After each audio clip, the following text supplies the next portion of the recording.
My name is Erica Jones, aka Snuggy Bun in the gaming space. I work for Save the Children as their live stream fundraising coordinator. It was my job to make sure that the Assassin's Creed community had all the data and information they needed about our responses in Turkey and Syria. My favorite part of the event was seeing everyone come together, celebrating their hard work, seeing everyone cheering, smiling, the confetti effects, all of it. But my most favorite part of all had to be learning how much the Assassin's Creed community truly loves Connor and Kenway.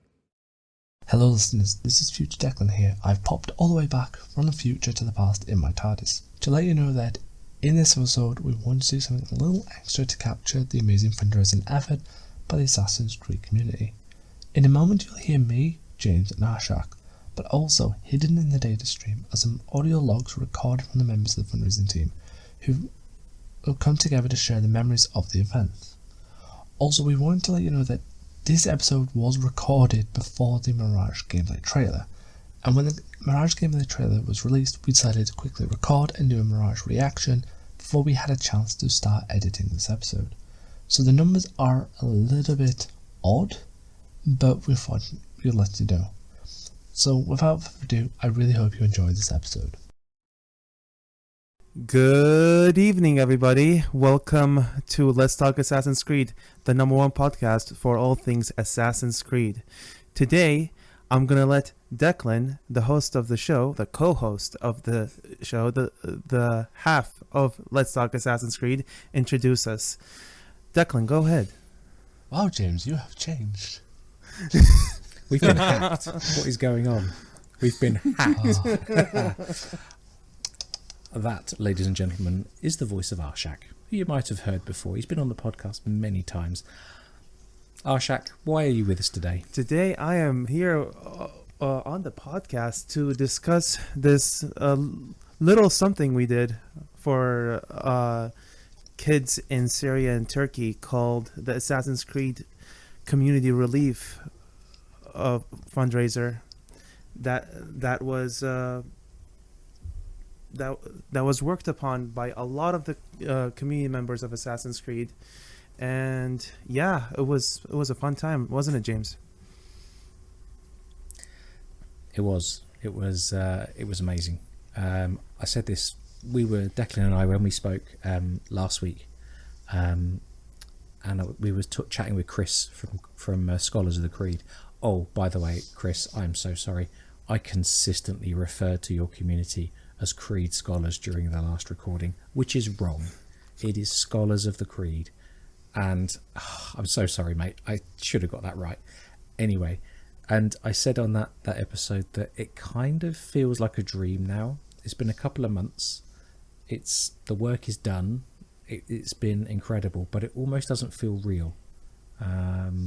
Indeed. So yeah, it was an amazing thing. Declan, we should probably let everyone know. I do our usual intro stuff like the episode number and whatever. Do you want to handle that for us, chap? We are on episode 160, which is a big number, and I'm gonna go on a weird tangent here. So hooray! This is the quickest I've done this, but 160 in 3 years is phenomenal. And I can't believe how far we've got. So, and on the 160th episode, Declan decided Arshak can do the intro. Exactly. And you made it sound good, mate. You gave it a bit of an American sports announcer style. I know. Good evening. Nice. Oh boy. So yeah, what do we have to talk about today? Some behind the scenes stuff, right? Well, I was looking through my messages earlier, and I was trying to find the very first message that you sent, saying, "I've got an idea, everyone. I want to do something," and I think it was a Discord message that you sent to me and Marco and Sari. And Six Keys and a few others, and I think it was on the 11th of Feb. But I wonder if your memory can go back that far, Arshak, whether you remember. But I think it was the 11th of February, very late at night, European time. Yeah. And you went, we're going to do something, guys. Will you help me? So Yeah. So, I mean, why don't you start by telling us what happened in Syria and Turkey, and at what point did you think, I want to do something, I want to help? yeah. So, I mean, this project all started after the Syria and Turkey earthquakes happened back in February 6th. And I was devastated by it, and especially because I come from Syria, and I spent 2 of my childhood years over there. So like I think, and they were the pretty like big childhood stages, 10 to 12 years old. So I was really affected by it, and I reached out to the ones who came before, and Cole is always up for any collaboration, always up for being like a mentor. So I reached out. I'm like, hey, so like I want to start this GoFundMe for like AC community. Well, not it was not called AC Community Relief back then, but yeah, like just to help Syria and Turkey. And then it grew bigger after that. Cole was like, maybe we can like reach out to like other communities, and I reached out to like other communities. Reached out to Let's Talk Assassin's Creed, Six Keys, for the like AC Reddit team, and then that informed Wolfie, and then Wolfie reached out to like more people, and it kept growing, and and then once I had the teams, like I had like 5 communities probably on board for the project, I reached out to Ubisoft, and I was like, hey, we have this thing, we want to help Turkey and Syria. Assassin's Creed has been in Turkey and Syria, so it just makes sense for us to gather and help people up.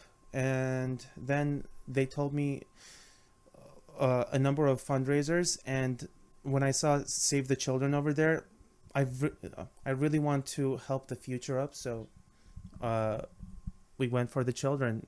We went for Save the Children, and that was that. The team was born, and I needed a co-project manager, and there's no one else I could like really trust than James, because I've known James for like a long time, and yeah, like whenever we've talked, James, you've been such a help. So like I just knew going in I needed you, and you delivered in so great a fashion.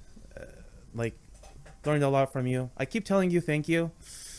But yeah, I mean, you don't need to thank me, mate. Not at all. I mean Not every at all. word. It was my pleasure. That's a 1-minute explainer of like what happened. Yeah. And it really exploded, didn't it, Declan? Like the number of people that quickly piled in and said, "Yeah, I'll help." It was massive, wasn't it? Yeah. Me and my girlfriend were talking, and I mentioned to her like, I might do a few stuff if I can with the kids, being at home that week, and see if I can help. I said, but I was worried that like it might not get as much traction as it actually eventually did, because sometimes community events like this sometimes don't snowball, which can happen in communities. But to see how much it exploded, to see how many people came together was just mind-blowing. And I always give her the updates, and we're always like bewildered by how much everyone just copped together, and quite surprised at how quickly the fundraiser grew. Like, we thought the original goal, I think it was like 5,000 or something. We thought that would take a week. Me and my girlfriend, 5k will take a week, but that was smashed quite early. So That was smashed in 22 hours. yeah, see, we were like, Was it that fast? I don't even, I know we set the goal at 5,000, and I thought to myself, genuinely, 5, with the number of people that love the franchise and are probably going to engage, I thought 5,000 was doable, and I thought 10,000 was a good stretch goal, and I thought we'd reach 10,000, but we did 5,000 in 22 hours. I don't even remember. That's terrible of my memory, but that's fast. Yeah, we were like gravely underestimating like how big of an impact the Assassin's Creed community can really make. And I mean, Yeah. you guys showed up, and I think like the amount of giveaways that we had, the amount of streamers that we had, the project management of like everything that like went into the fundraiser. It's something that I was never in my wildest dreams able to comprehend. Thing, like I said, we'd most likely make it to 10,000. Like thing that was a wish that became a reality in less than a week. Yeah, it was big. Big, and yeah, sometimes in retrospect, I'm like, we did a crazy thing. I need to do a crazy thing like that again. I would happily run that kind of event again. Absolutely, with everything we've learned as well. You know, I mean, it was, I do. It's that weird thing where, you know, my day job has got nothing to do with video games, nothing to do with podcasting or audio stuff. My day job is rather boring. I spend a lot of time doing project management. But it just so happened it was the right, what's the right word? It was the right skill set for, the right fit for when you said, I want to do this thing. And we started looking at how complex it is in the background, because you think, oh, it's just a live stream every day and a link to donate. It's not. I mean, in some ways it is, right? And on for the viewers, absolutely. You turn up, you watch a stream, you have some fun, you get entertained, you watch Leo K and you get educated, because Leo K stream was awesome. Leo K was amazing. Or, you know, you watch me doing back ejects in front of Darby while he's chatting about the history of Revelations. Embarrassing. But in the background it was, it's so embarrassing. Oh my god. Anyway, in the background, it's a huge amount of work to make it flow. But I suppose the thing I had in my mind was, you're asking, I actually don't know, this is probably quite embarrassing, but the number of people we contacted and said, would you help? And everyone said yes. And then they would contact their friends and their contacts and more, and it just grew. And I would guess probably 50 people contributed, maybe more, maybe 60 people contributed in some way, whether they contributed a stream or just some help with moderation or just some help with promotion or whatever.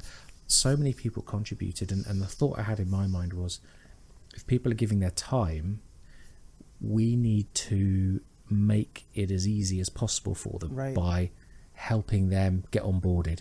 What are we doing? How is it going to run? How do you host a live stream? How do you moderate? How do the donations work? And I know we said this at the time in like the closing live streams, but I will repeat it.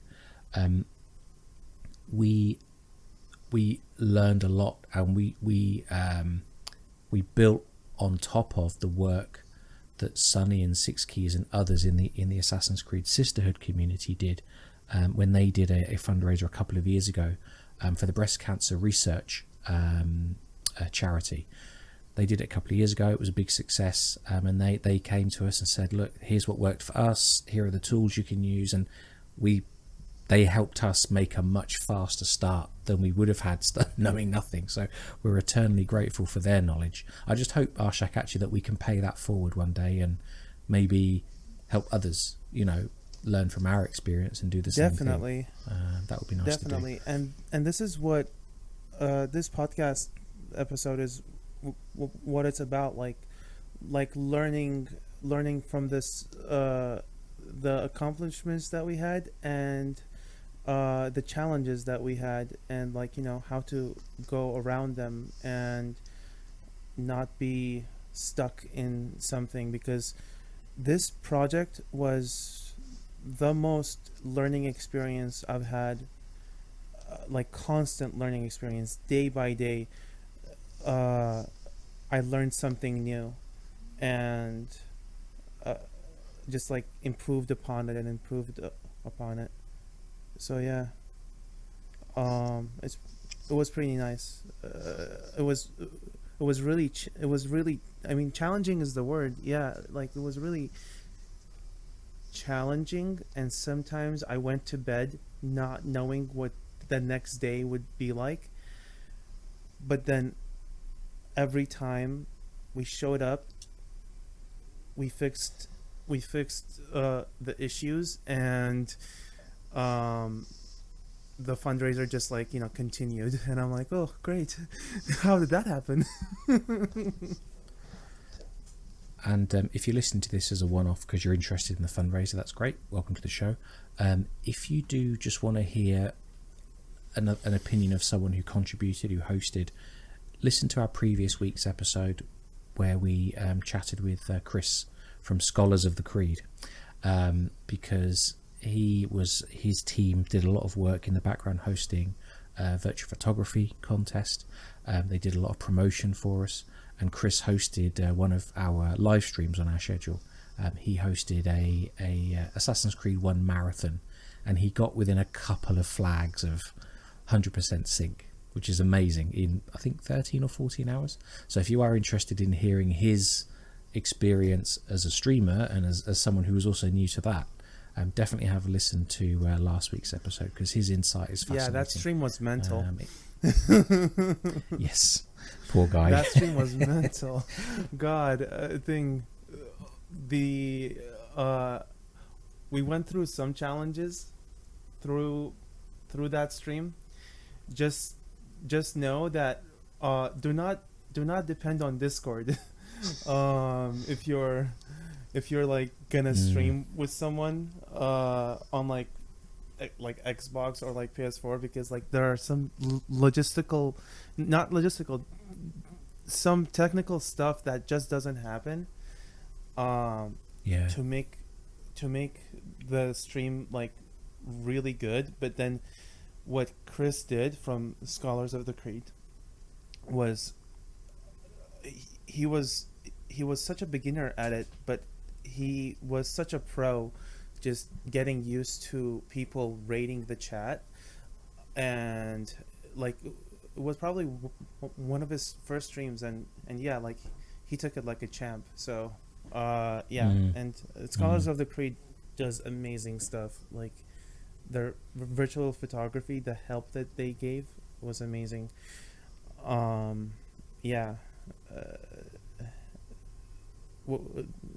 What do you have to add, James? I was going to ask you a question, actually, so it's more of you, Arshak. Yes. So you kicked off the idea. We had quite a few calls as a team about starting this fundraiser, and we engaged with Ubisoft, with their community developer team, Clement and Alice. Very, very helpful throughout the whole process. And they suggested delaying it just for a week so we could do more setup, because you and I were like, let's go like in 3 days or something. Yeah. And they suggested delaying, which was the right thing to do in the end, because it took a lot more setup than we thought. Oh, it was amazing. But my question for you, Arshak, was how did you feel the day before, or the few hours before we went live? How nervous were you? Oh, really nervous. Everything was like, okay, so we had set up everything, and everything was like a go, but then like a technical difficulty happened where Ubisoft was like, oh, we need to like get one thing sorted out, and I'm like, okay, we're going live like tomorrow.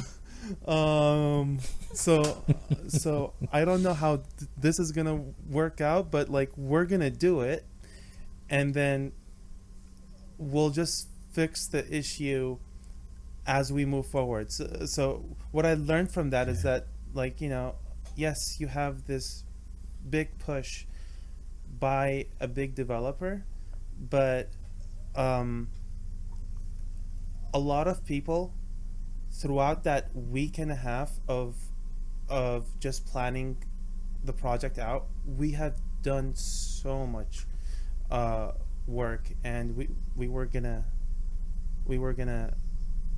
go live the next day. Just go live, and like all will be well. And then eventually everything got sorted out. Open communication matters, because like the open communication that we had with like Ubisoft, especially with uh, Clement and Alice, those guys like know their jobs, and they know how to communicate with the team, have open communication with the team. And like without them, uh this this project, the like the big impact of this project wouldn't have been possible. But like, yeah, we just did a lot of work, so we just had to like go for it, how was that day for you?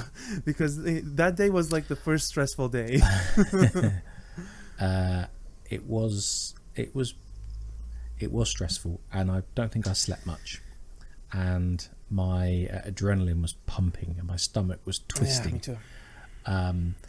And it's funny, but like you said, a moment ago about planning, like you make the best guess, really. You make the best plans you can, and that's actually the hardest thing. Is you can't, until you've done an entire event like this, and this applies to any project or any event, until you've done it end to end and all the wrap up after the event is finished, you can't really know what's going to work and what's not going to work, and what's best practice and what to avoid. So you make the best guesses you can, and of course we drew on the experience of loads and loads of people.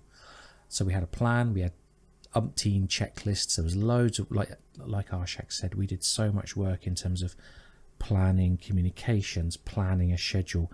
We went live without a complete second week of schedule because people need time to think about whether they can commit.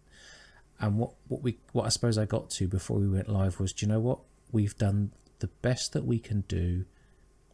It will be as good as it will be, and we'll just fix issues as they crop up. You can't fix every issue because you don't know what issues will crop up. And as you said, sometimes the plans that you make 48 hours, 24 hours before have to change. And I suppose you just learn to roll with the punches, as they say, and you make the best decisions you can in that minute, in that hour, in that day, and then you move on.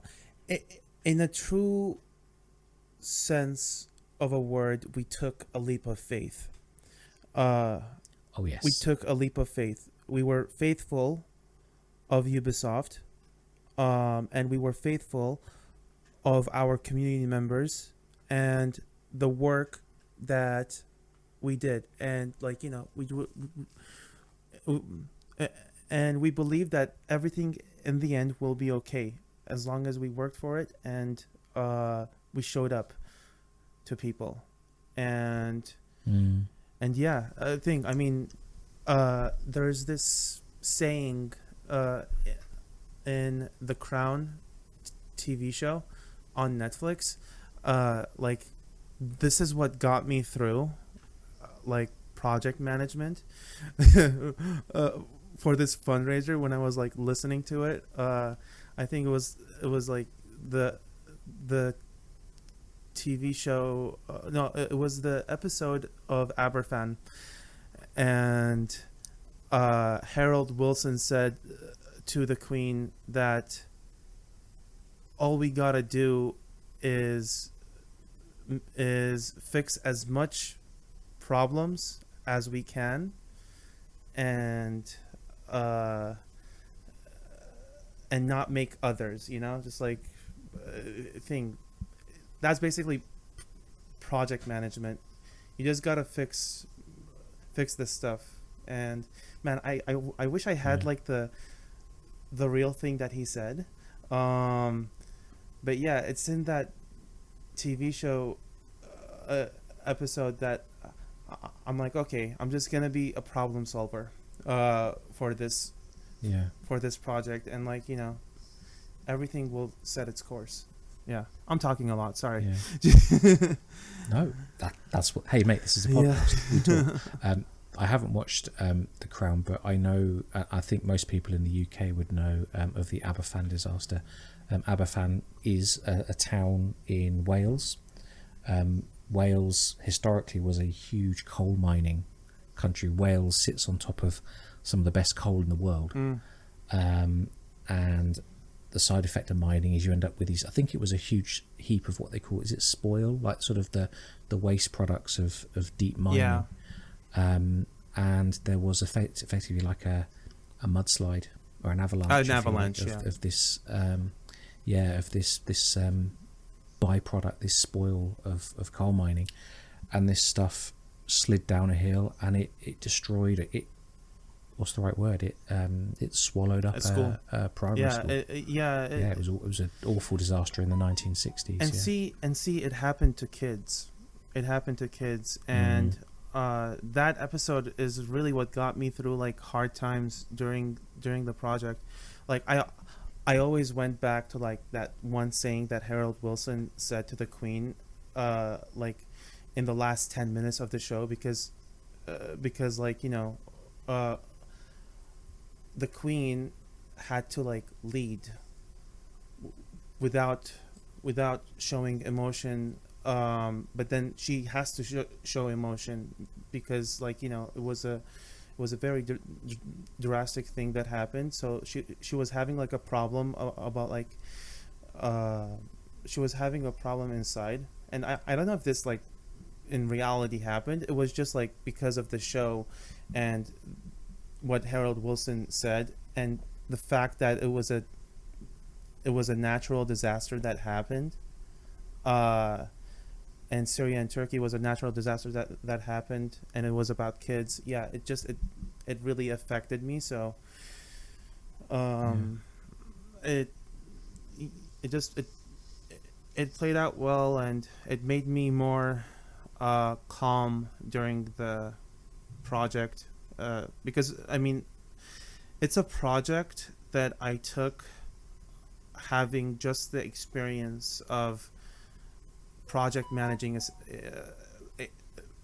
AC landmark stuff. So it was the first big project that I took upon myself. But yeah, I learned a lot of stuff. Hi, I'm Lena, or Lena the Ninja, and I was a moderator for the AC Community Relief. I decided to volunteer when I saw that the team was looking for more people to help with the streams, as I didn't really know how else to contribute properly, but still wanted to help in some way. Problem was, before the project, I had never moderated before, so everything was very new to me, and I had to learn a lot during those weeks, especially the first 3 days. We had a few different things to do: watching the chat, keeping an eye on the prices for the giveaways and the raffles, and updating the spreadsheet James created. Also trying to handle the bots as best as we could, even though many of us had no experience with them at all. And still somehow managing to communicate with each other at the same time. I think the biggest challenge was getting into a rhythm as a team. At the beginning, everyone was kind of trying to do everything at once, and it took a while to decide who focuses on what. It all got better after a few streams though, and I think we managed quite well at the end. It was so much fun to try out all those new things while knowing it was all for such a good cause. I personally loved how everyone in chat was just going along with everything we did, no matter if it worked out as we intended or not. Like Nightbot, for example, that was just hilarious at times when it didn't want to work, and I think far outweighed the frustration.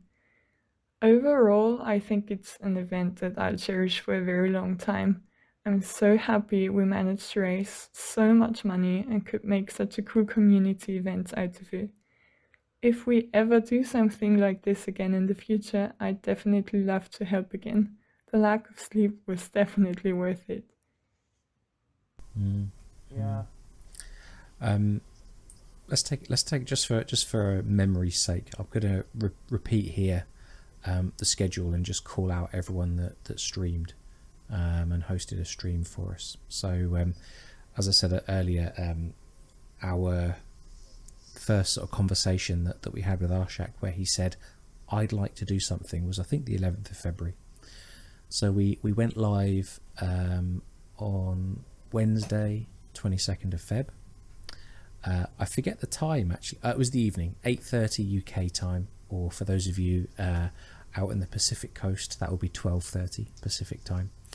And that was me and Arshak just kicking off we had basically like a 1 hour conversation, didn't we, where we launched the live stream, said what we were doing, and we why started we were doing we it. started the socials at like 7 a.m. or 8 a.m. PST. Yeah, and I'm like, okay, we just took a big leap of faith, and then Game Rant did. Oh, I'd forgotten that they picked it up. Game Rant. Yes, thank you, Game picked Rant. it up like 2 hours after that, and I'm like, oh my god, we're on an article, like, and then and then it was like listing off like all the Assassin's Creed people, all the Assassin's Creed community teams. And by the way, major props to Ubisoft for like rebranding everything for us and making it look super awesome. They did do some nice work on branding. That's for sure. I think for sure. Like they were great, and they're actually the ones that like rebranded it Assassin's Creed Community Relief. And did you not come up with that? No, I didn't come up with that. Their branding manager came up with that, because I didn't want to use the word Assassin's Creed in the thing in the title, because like, you know, it's Assassin's Creed. And at first it was not a Ubisoft led project. I see your point. We weren't sure whether we could use the words Assassin's Creed in the title, were we? Because it's their brand. They might not want it to be used for. If we're not, we might not have been trustworthy. It was called Assassin's was, Relief first.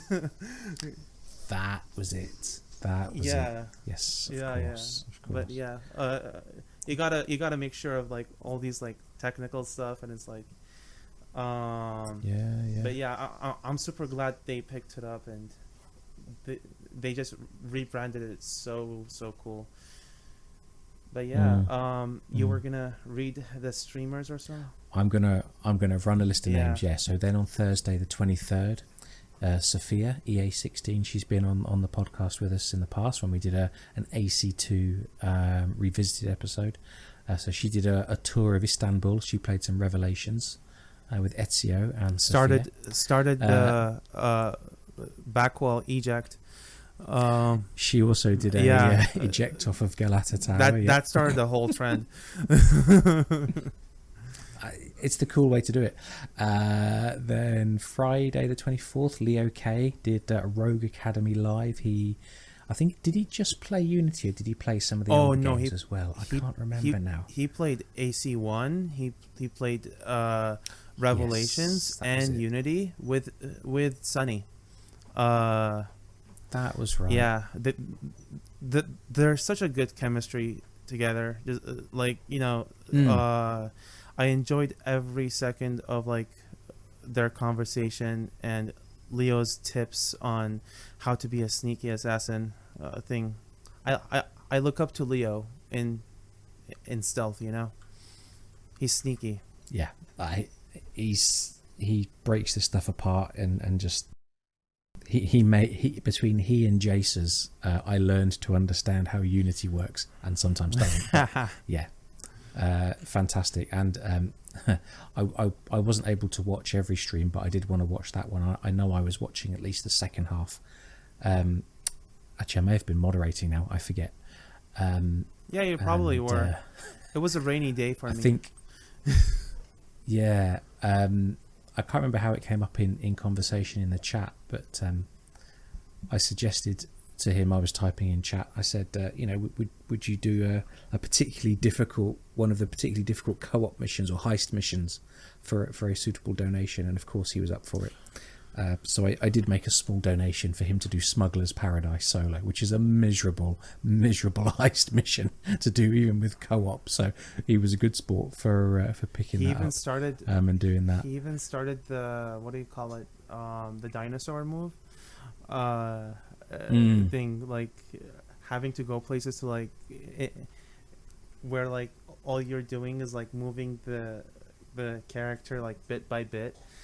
Well, Arno in this case. I don't know if he was playing on PC.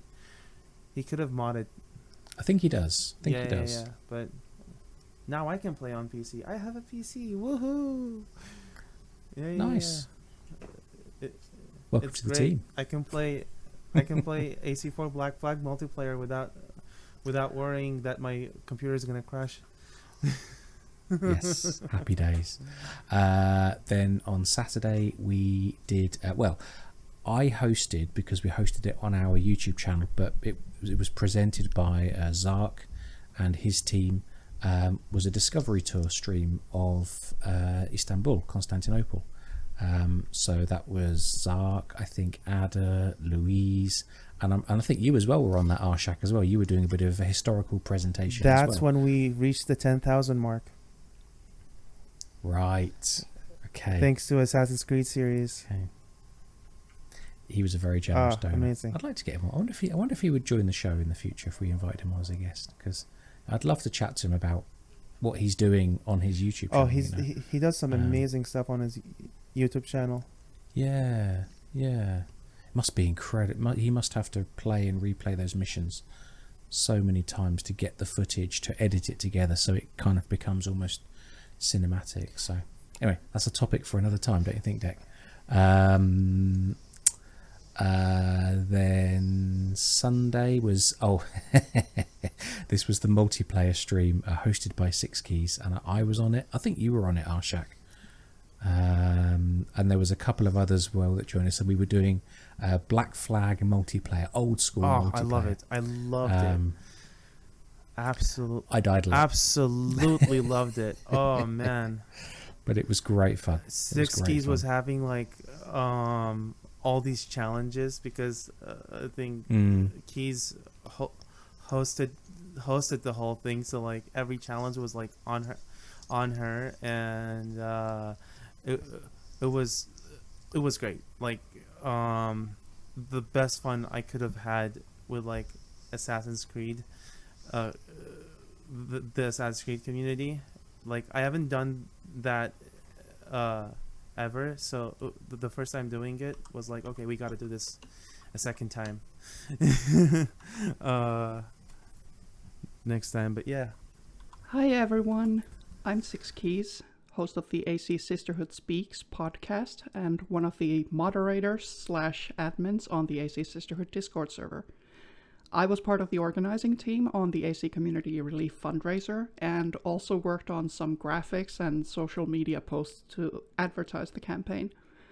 We had already done a fundraiser in AC Sisterhood for the Breast Cancer Research Foundation in 2021, so I had some experience going in, but I still learned a lot from being part of the community relief. When we started planning, we had no idea it would snowball so quickly into this massive undertaking, from having to manage a ton of Google Docs and spreadsheets to communicating and coordinating with stream mods and other organizers, keeping track of all the prizes we were giving away, hyping up our events on social media, making sure the schedules were correct, double-checking time zones, and so much more. We did have some people in charge of specific things, but lots of people still ended up doing a little bit of everything because there were just so many moving parts. There were a lot of highlights for me. I really had fun with my own Black Flag multiplayer stream playing with other people, doing challenges like inverted controls. Arshak and Assassin M eating hot peppers on stream. That was great to watch. Shadow Marcuse from Axis the Animus writing Basim's butt on his face and having to admit his love for Connor Kenway after we passed our final milestone. The biggest highlight for me ultimately was, of course, watching in real time as we pushed through that final stretch and reached our goal, $25,000. The whole project was pretty chaotic with the tight schedule we set for ourselves, and there were a few panicky moments, but I'm still super proud of the community for pulling through for such a worthy cause. Yeah, it was a good stream. Then Monday the 27th was Access the Animus, who again were huge support in the background and in the foreground. They did a lot of work with us on tech stuff, on scheduling, on contacting. Giveaways. They had a fantastic, and giveaways. They had a fantastic stream. They had a guest artist. Now, to members of our Italian brotherhood, I apologise for the pronunciation. Valeria Favocchia, or Favocchia, I'm not sure how you pronounce the double C in Italian, but anyway, they are an incredible artist. And they drew this beautiful art piece of Altair. Was it Altair and Ezio, I think? Altair and Desmond. Altair and Desmond, thank you. And their style is just incredible. Interestingly, I found out just a few weeks ago that Valeria also does some of the Grand Prix posters for the Ferrari Formula One team. So each event they commission like a unique artwork. And they have done some of the artworks for Ferrari Formula One team, which is amazing. So yeah, Valeria was incredible, and that stream was a lot of fun. Both just the chat and the stream, but periodically we would cut back to Valeria to see what they were doing and how their artwork was proceeding. Right. So that was a lot of fun. Yeah, and that's where the Chili's challenge began. Oh yes, of course, because you were on the video as well, weren't you? Well, no, not on the video. Sorry, brought some red hot chilies for Marco to eat out of a surprise, and I'm like, if Marco can do it, why can't I? I took it a whole lot deeper, but we're gonna go into that thing as we're listing the streamers. Noted. Noted. Yeah. I shall carry on. So then we ended week 1, Tuesday the 28th of Feb, and we built it. This was hosted on our channel for Let's Talk Assassin's Creed, and we were going to do a Revelations Let's Play, although I did a little bit of Revelations, but mostly we ended up talking and just doing a bit of a summary of week 1, thanking people, calling out, thanking people for donations. So we did a little bit of Revelations, but really it was more just chatting and catching up.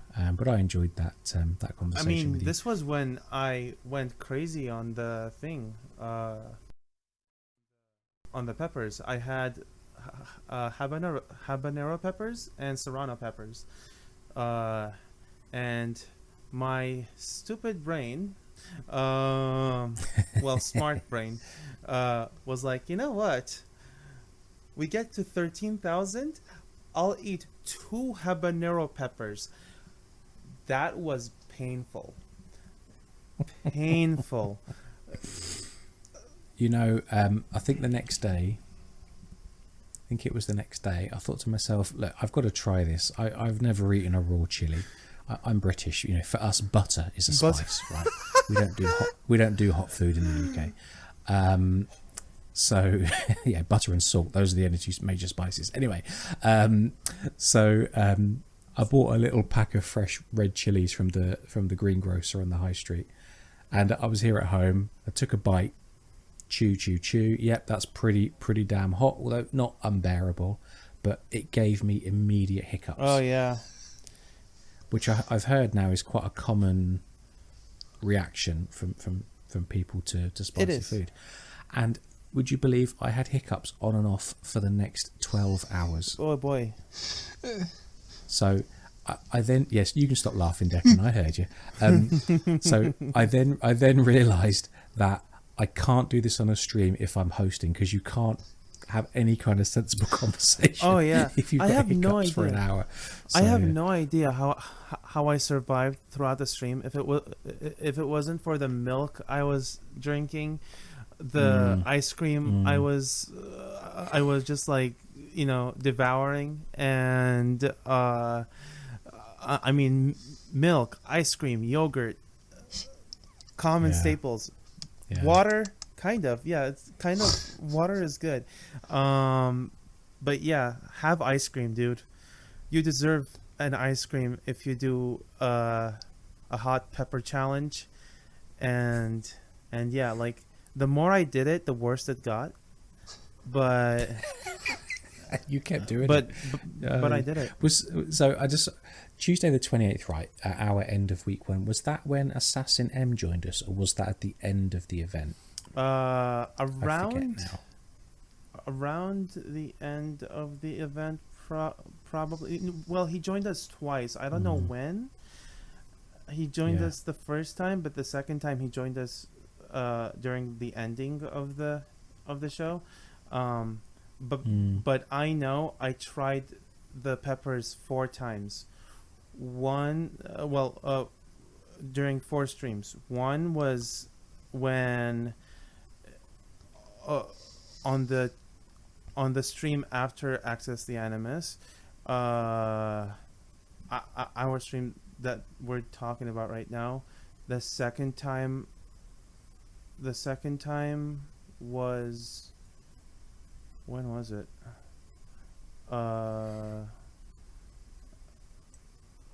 Oh yeah. I actually 3 times. Yeah. The second time was during the Vlad stream, Vlad the Impaler stream, and the third time was on the same day on the last Access the Animus stream. Yeah, and that's when I had ice cream, and it was great. Of course. All right, let's look at week 2. So week 2 started Wednesday the 1st of March, and we had someone who you might have heard of who did a replay of the Hidden Ones DLC from Origins, and that gentleman was called Jaw Amazing Raptor, or person. Yaw Raptor, I guess you'd say. Amazing Yeah. friend. He was on board pretty much immediately. He said, "Yep, I'm up for that." And yeah, I think, did he stream the entire thing? And then he was online for a while, quite a few hours. He was online for like 5 hours. I think we made like $3,000 because of his stream, and that was so generous of him to give his time and to play AC Origins, and like to keep people like entertained for that long is a big feat. Other guests join him too, and I think like everyone that put in the time to like get that stream to be so good. Thank you so much. Like you guys killed it. And Joe Raptor, you're just an amazing friend, man. Like you showed up when I asked, and I think like I'm just so appreciative to have such an amazing guy in the community like you to help us get there. So yeah, from the bottom of my heart, our hearts, thank you. Absolutely, mate. All right, let's move on. So Thursday the 2nd of March, we had 2 streams in one day, which was interesting. Now, because for each stream, not for all of them, but for most streams, we wanted to provide moderators for the chat, so helping with prize giveaways, making sure that people behave themselves. I think there was only one person that misbehaved in chat in the entire process, but anyway, so this was tricky. How would we provide moderators? Well, in the end, one of the streams we had the chat turned off, although it was a live stream, just to keep moderation simple. So Thursday 2nd of March, the first stream of the day was Let's Talk Revelations with a certain gentleman called Darby McDevitt. I haven't heard of him. Who is he? Not sure what he does. Yeah, I think he's like an AI combat programmer or something. Not really sure. But I thought he doesn't work for Assassin's Creed anymore. That was a great stream. He was again, like we've said it already. Everyone we've dealt with at Ubisoft was excellent, very generous, full of ideas, very willing to help. And the same for Darby. We asked if he would join us for a stream to maybe celebrate Revelations because of its connection to that region, the region that was impacted by the earthquakes. And that was the first major game, if you like, the first AAA game for the franchise that he worked on. And not only was Darby, and he said, not only was Darby just so amazing for like being there and giving his time for us over there, he like actually added lore into Assassin's Creed. Oh, let's talk about unofficial lore, but lore nonetheless. Lore that he wrote, but is not canon. But yes, God, to get inside Altair's brain, like basically he wrote what Altair was thinking, when he was old, and think like the regrets that he had inside, and like he was basically like he had enough of the Assassin Brotherhood, but like what actually the canon that he wrote was less depressing. But yeah, James, you want to add to that? I want to ask you a question actually about the background to that. So I know at this sort of midpoint of the event, although I was doing work in the evenings, either moderating or project planning, I was also very busy at work. I was having long work days, so I was a little bit disconnected for a few days from some of the prep. Now, you and Wolfie and Declan and I kind of jointly co-hosted the stream. But you and Wolfie had gone out to collect. Wolfie done a post on the subreddit. She's a member of the AC subreddit, Assassin's Creed subreddit mod team. So she'd put a message out on the subreddit saying, look, we're talking about Revelations, please ask your questions. You'd gone out to, I think, Twitter, Instagram and others and asked for questions. So we had a good list of questions, and this is the bit I'm interested to hear from you about. So one of the questions from someone was, Darby, there was a draft or there was an early version of this game or this story called Lost Legacy. Can you tell us more? Now, for people listening to this episode today, definitely go back and listen to that live stream, because you'll hear Darby read his early draft dialogue of Altair's reflections. Altair's Reflections. That could be a good comic. Anyway, whatever. I'm curious, Arshak, when you sent the list of questions to Ubisoft first, because that was a prerequisite. They wanted to make sure we weren't going to ask anything rude, spoiler, leaks. We didn't want to cover any leaks anyway. Yeah. Did Darby say to you, okay, I've got something for that Lost Legacy question, or was it a surprise on the day when we hit go live? So what happened was Wolfie and I, which by the way, without Wolfie, like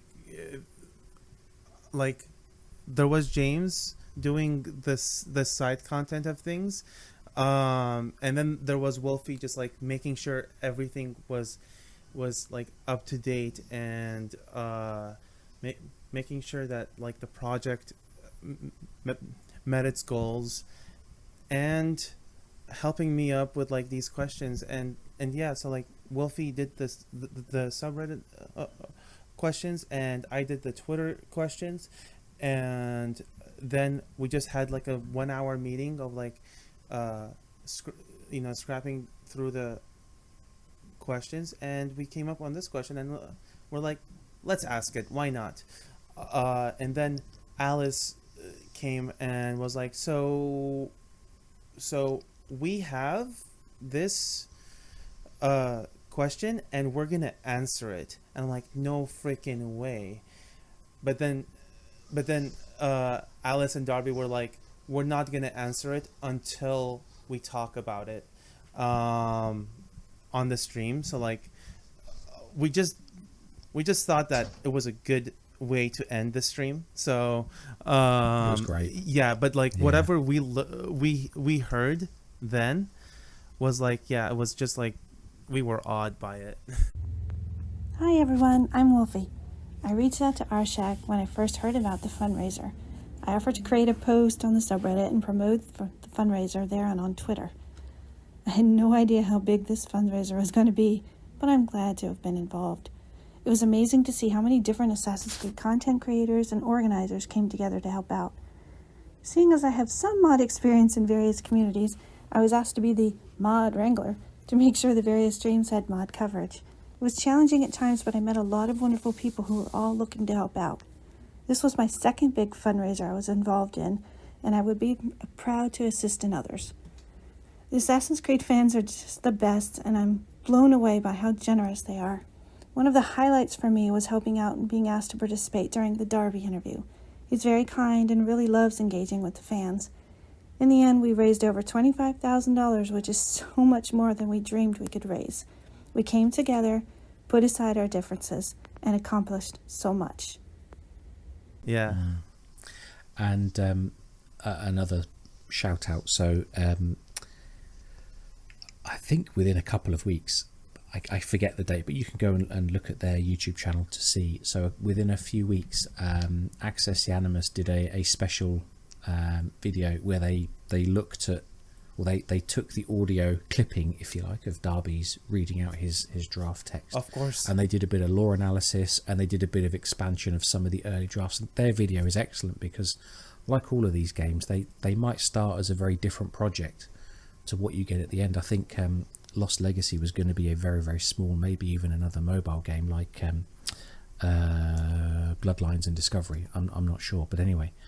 So Access the Animus did a nice video just looking back at a bit of the history of Revelation's development, some of the alternatives, but also this particular audio excerpt and script draft that we had read live to us on the stream. So that was awesome. Yeah, and Darby go on, mate, and Darby was like, well, here you go. I'm pretty sure Access the Animus is going to make a video about this. And lo and behold, Marco and Sari were right there. Just like, sir. Yeah, I suspect he was sharpening his pencil straight away, ready to start writing. I could just imagine Marco's eyes just like, like, you know, going up. It's like, oh my God, lore. Ah, dear. Yeah. All right. Then later the same day, we had Overly Sarcastic Productions. Yes. They went back to AC2 and played Bonfire of the Vanity. So I'm going to be completely honest with you. I hadn't heard of that channel before. How did you hear about them? How did you set? They've got a huge following. How did you set that up? Okay, so Overly Sarcastic Productions are they're just the best people that know history stuff to me. I look up to Overly Sarcastic Productions, and I've always watched their video ever since I came across them when they were doing Assassin's Creed stuff. I'm like, who are those people? And then what happened was that I knew Ludo History because I had collaborated with him previously. And I reached out to Ludo History, and I'm like, hey, so we're doing this thing. I'd like to invite you to stream something. Maybe we can do a discovery tour.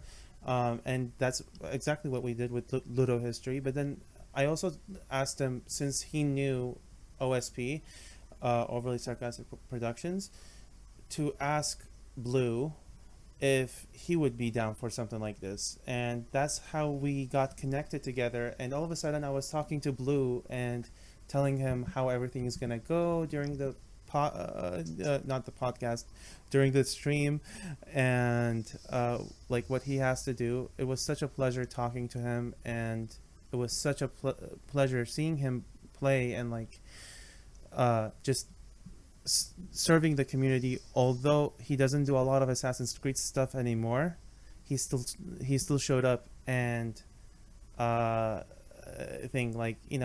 all gamers at the end of the day, and yeah, he played Bonfire of the Vanities, and we got so much donations because of Already Sarcastic Productions, and yeah, their stream was amazing. To have been a part of it and to have collaborated with OSP, it was just such a pleasure and such an honor. So yeah, like Joe Raptor and Overly Sarcastic Productions and Ludo History, like, you know, they were our big hitters. And yeah, like to have the opportunity to collaborate with these people that when I was like a small channel, that kid that made AC Landmarks would be just like surprised by by the potential that the Assassin's Creed community and just like us can like achieve by like working together. So yeah, it still hits me. Anywho, yeah. So that's how we got connected. It was by Ludo History. in short, Well, we'll come to Ludo History or Adam in a moment. Exactly. So Exactly. all right, Friday 3rd of March we had Scholars of the Creed, Chris with his Assassin's Creed marathon. We've talked about that already. Chris did a great job. He captured all bar like a handful of flags. He assassinated all the Templars, and yeah, he talked us through his process last week, and he did a great job. With a and this is actually a good moment. So that was a 14 or 15 hour stream, and this is a great moment to call out the work of our volunteer moderators. We had a team of probably 10 or 15 people who volunteered to moderate. Some could moderate multiple streams, some could only dip in and out, but everyone gave up so much time across the whole 2 weeks to help running fundraisers, tracking winners, running giveaways, tracking winners, interacting with the community, supporting the streamers as well, because if you're focusing on the stream, it's not always possible to think and focus on the chat, focus on the giveaway, focus on running raffles, encourage people to donate. So a lot of work was done by our moderators, and they're amazing. I will also give a special shout out to our friend Ikrake, who did a lot of work in the background on bot configuration. Nightbot is great, but Nightbot needs the right config to work so it can post in chat, so it can manage Twitch, manage YouTube, and Ikrake did a lot of work in the background, figuring it out, writing up some documents for people so they could set it up for themselves. So he deserves a big shout out. So here's what happened for that. Like, it was. I feel like we're going to get some really juicy gossip now. Not gossip. This is an appreciation for how Ikrake was like so flexible with us. Ikrake was at work, and I reached out to him, literally panicking about like moderators, because like we needed moderators. The amount of pressure that we had on like the giveaways and like making sure everything was a-okay, we couldn't have done it without moderators to like because the moderators made sure the chat was clean, made sure that the giveaways were communicated greatly with other people, and that the bots that they saw were fair for like everyone. We worked our hardest to make this thing so fair for like everyone involved, including the people that were watching us. But like that all started with Ikrake, because one night I was panicking, reached out to Ikrake. I'm like, Ikrake, you know bot management. How can you work a system for us where if we hit ! AC community relief, a message comes up for like all the streamers, and to like basically get people onboarded with this thing. He worked out a whole tutorial system by the time James woke up, and then James took the lead, and that was the thing. That's the way I like it. Wake up to find all the problems have been solved. Brilliant. And that's how we like operated, James and I. Like I would go to a thing, James would go to sleep. I would take care of like the afternoon, the evening problems, and then I would go to sleep. James would take care of the morning and afternoon problems, and, and and like, you know, rinse and repeat kind of thing. But yeah, like Ikram, that's actually are good. just an absolute human, amazing human being, and like your stream that we're gonna get to right now also got something to say about that. But yeah, James, take it away. We'll come to that. So before I carry on with the schedule and just sort of reminiscing, you reminded me of a point there, in terms of like the project management and the list of things you need to do, and that list, as quickly as you tick off jobs, more jobs get added all the time. And it was constant, really, probably up until the last couple of days when finally things started to calm down. But this is definitely a skill. Is it a skill? I don't know. But I think this is an important point to make, is that we had more ideas. There was more we thought we could do or should do than we actually did. And I think an important thing you have to have, which we both did as part of sort of leading the project, was making a call as to when it wasn't worth doing something, or when you started on an idea and you realized it was either going to be too difficult or take too long, even if it would have maybe have been beneficial. That what's the right word? That balance of where should I spend my time? I cannot do everything. I can't ask volunteers to do everything. Of course, a lot of volunteers contribute a huge amount, but there's definitely a skill to saying, actually, this will have to do. And I know we would have a number of conversations where I would say to you, or you would say to me, we're not going to get this done in time, just scrap it. So that's definitely experience that I would take forward as well into future things like this, is just knowing what's important and being comfortable with just saying to either to yourself or to others on the team, cancel that, we haven't got time, or it's not important, or it's too difficult, or whatever, and focusing your time in areas where it can make a difference. For example, I had this project for one of the community members of Assassin's Creed that was really working hard for the community, and we needed a moderator, and the project I initially gave to this team member was to make videos about historical landmarks, and post them a day after Assassin M did his videos, which, by the way, Assassin M was amazing in doing videos about basically Assassin's Creed 1 and Assassin's Creed Revelations, like historical accounts. We'll put them in the... His video tours are fantastic. Yeah. It was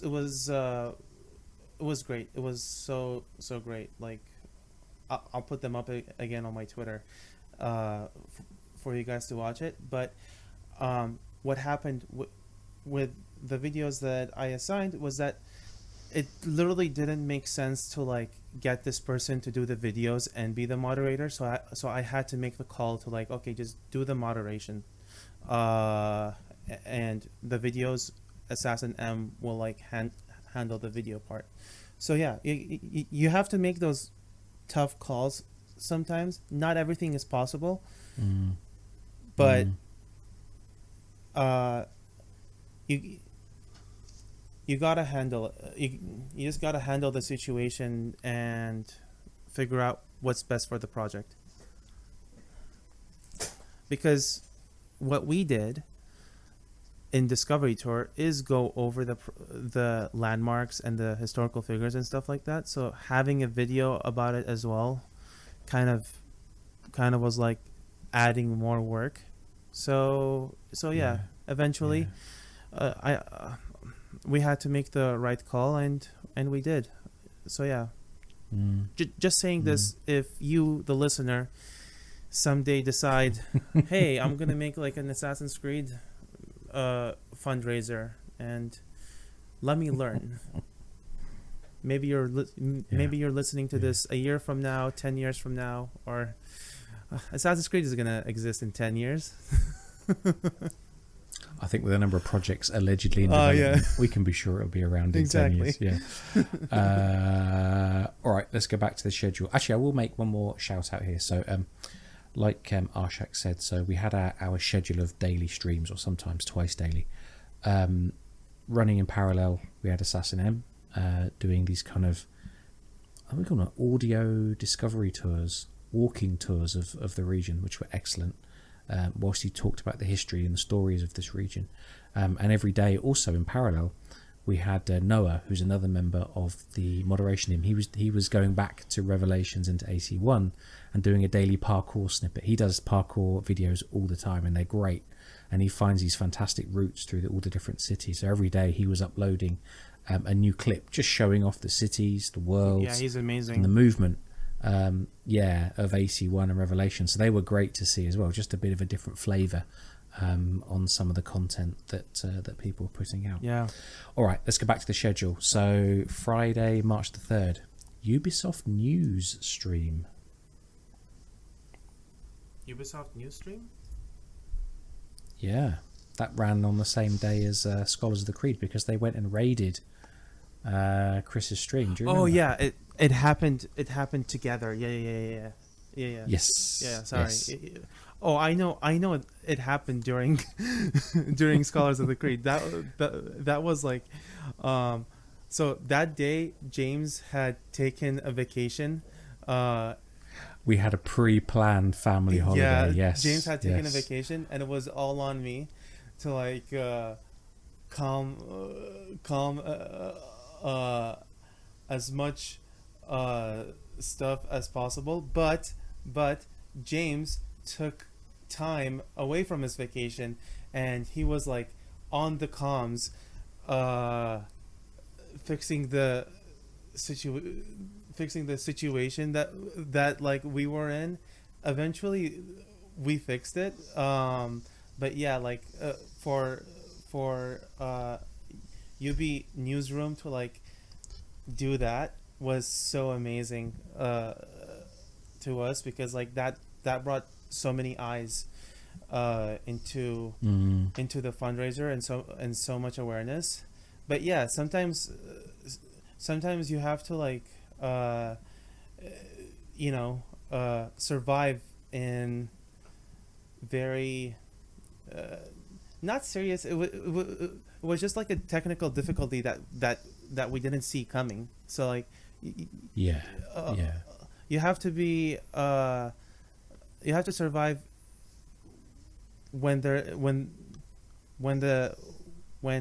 challenging times comes, and that was definitely one example, that one instance I will never forget of like how we became problem solvers. And James, thank you for taking like time from your vacation to like help up with that, man.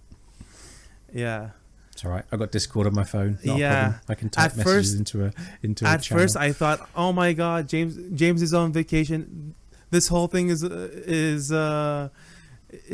gonna be on me right now. But I mean, at the end of it, we have Discord, we can talk and stuff like that. So like to have you there was great.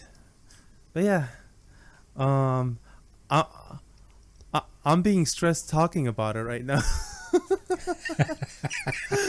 You're getting palpitations. Oh, You're thinking God. about it was a busy couple of days, because again the next day, Saturday the 4th, we had 2 streams, so a lot of moderation, a lot of prizes being given away, a lot of background admin. So let me talk you through it. So we had Ikrake, who we'd already spoken about with his bot configuration and moderation help.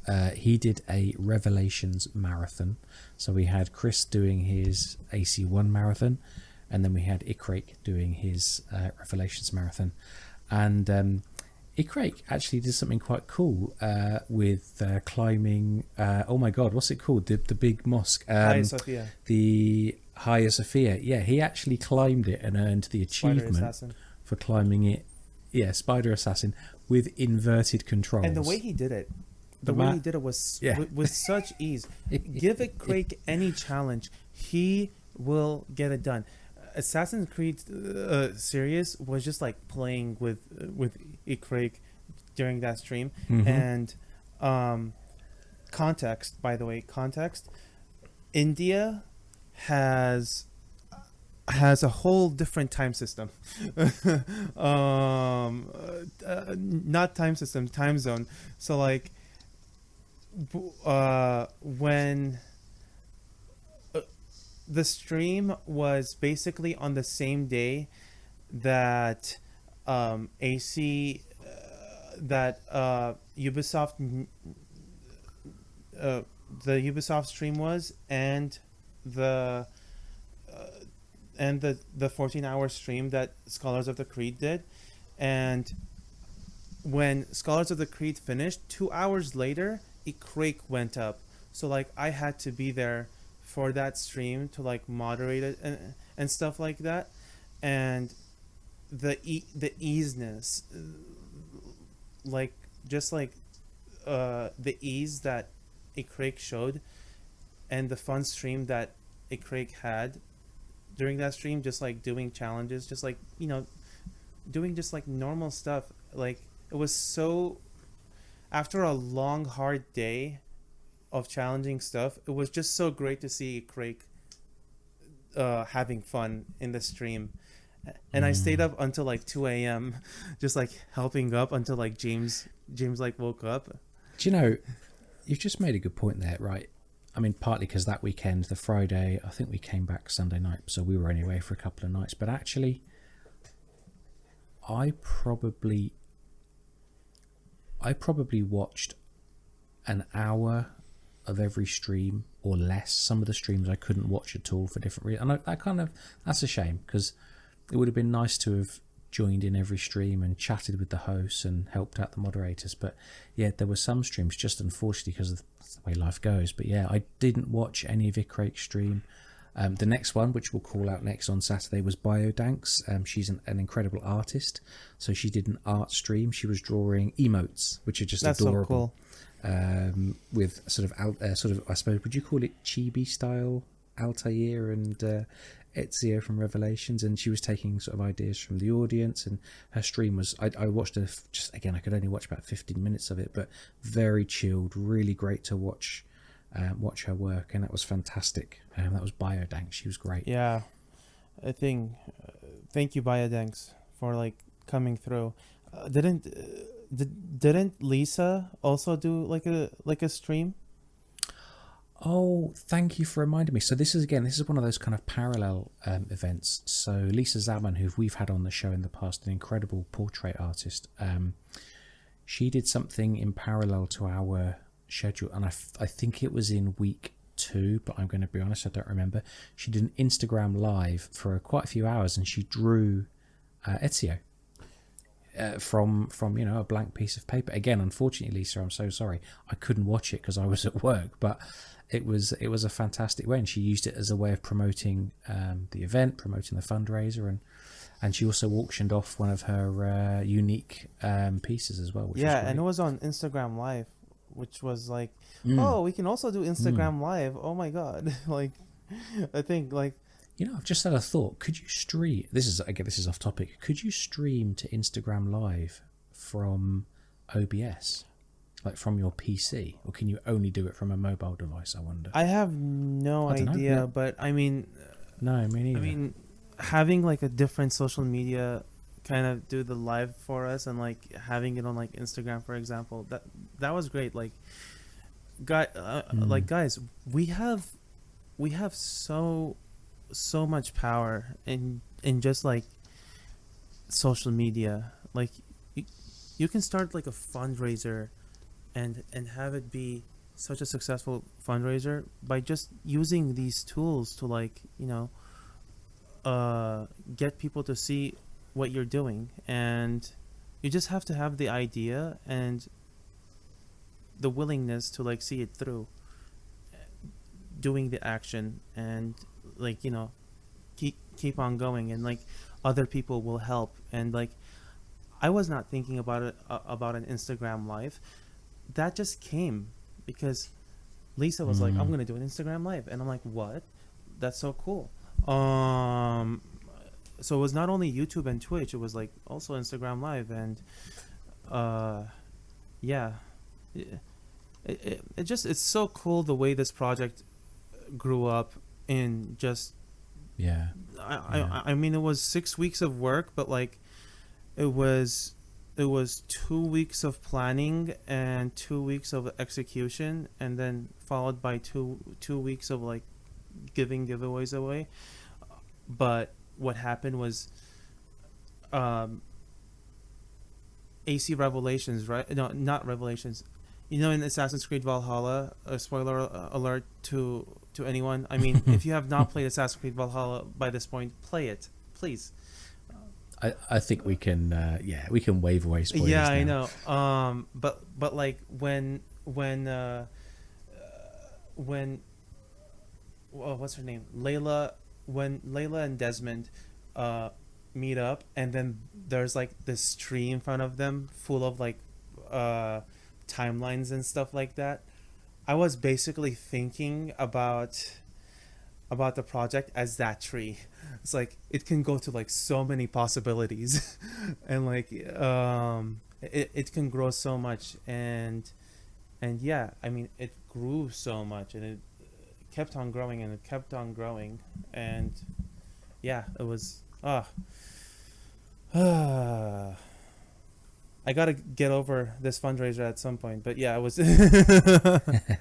I think after we've recorded this episode, we can definitely say it is done. Exactly. All right, I'm going to finish up the schedule. So Sunday, the 5th of March, we had Adam, who some will know as Ludo History. He has been on our show probably about this time last year. He joined us to look at the Dawn of Ragnarok expansion for Assassin's Creed Valhalla. And Declan, who is a big Norse myth fan, he and Adam, I mean, I didn't have too much to contribute because I haven't played Dawn of Ragnarok, and I never will. But those two had a lot of fun, shall we say, dissecting Dawn of Ragnarok and its questionable story, shall we say. So yeah, he's been on the show before, and he did, I think it was Assassin's Creed 1, wasn't it? Yeah, he was. Did he do... No, he did Assassin's Creed 1 Discovery Tour, and the way Ludo History just like led this project, oh god, like everything that we did for the AC Revelations Discovery Tour was heaps better than well, AC Revelations Discovery Tour was like the first Discovery Tour that we had. When it got to Assassin's Creed 1, that was way better planned, and it's thanks to like Ludo History, as he is a streamer that knows what he's doing, was just so professional about his stream thing, like with Zark's help as well. Like we made Assassin's Creed 1 the Assassin's Creed 1 Discovery Tour thing, like with so much research, and also be like interactive in a way where it was like we had it like greatly planned of like when we can do the giveaways, and when can we do like the explainers, and we went into like the discussion forums. Yeah, it was like we built upon the greatness that Zark showed in AC Revelations, and yeah, like we made it good with Adam. Sorry, I'm like talking with like a stutter because like we've been talking for so long. But you're okay, mate. Don't apologize for that, all right? But yeah, like